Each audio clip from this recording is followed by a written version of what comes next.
పారిశ్రామికవేత్త ఉండాలనే లక్ష్యంలో భాగంగా ఎన్టీఆర్ జిల్లా కలెక్టర్ లక్ష్మీషా వర్క్షాప్ నిర్వహించారు. ఆలోచనకు ఆశయం తోడైతే పారిశ్రామికవేత్త కావడం తథ్యమన్నారు.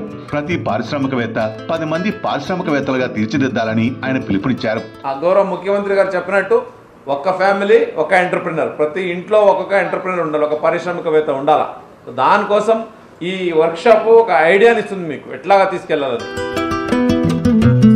వర్క్షాప్ ఆద్యంతం ఆసక్తిగా సాగింది.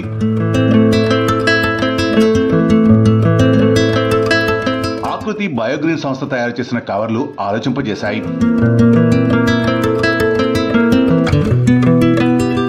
పర్యావరణానికి హాని కలగని కవర్లు తయారు చేయడం తమ లక్ష్యమని ఆకృతి బయోగ్రీన్ జితేంద్రి అన్నారు.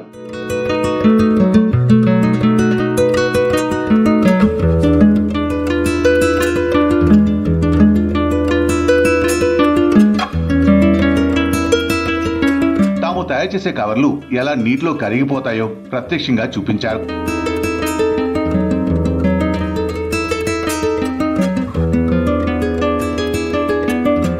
ఇలాంటి కంపెనీలకు మరింత ప్రోత్సాహం అవసరమని కలెక్టర్ అన్నారు.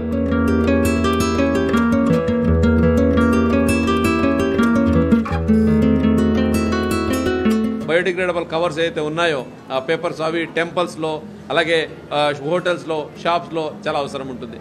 బయోడిగ్రేడబుల్లో ప్లేట్స్ ఏదైతే ఉన్నాయో ప్లాస్టిక్ ప్రత్యామ్నాయంగా అది మనము వాడుకునే అవకాశం ఉంటుంది. అలాగే జూట్ బ్యాగ్స్, అలాగే ఈ ఫుడ్ ఐటమ్స్, ఈ మిల్లెట్స్ నుంచి తయారు చేస్తున్న ఈ చిక్కీలు, పౌడర్సు, అలాగే ఫుడ్, న్యూట్రిషియస్ ఫుడ్, ఇవన్నీ చేయడానికి మహిళలు చాలా చక్కగా మహిళా ఎంటర్ప్రినర్స్ చేస్తూ ఉన్నారు. 99లో మా హస్బెండ్ హఠాత్తుగా చనిపోయారు, హార్ట్ అటాక్ వచ్చి. అప్పటి వరకు మేము కూడా ఒక ఉన్నత కుటుంబమే, పక్కన ఉన్నాడు కూడా రాదు మనిషి లేకపోయేటప్పుడు.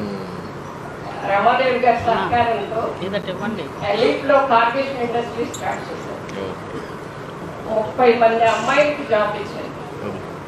నేను 20 లక్షలు మాత్రమే లోన్ తీసుకుని దాన్ని 1.5 టర్నోవర్ చేశాను.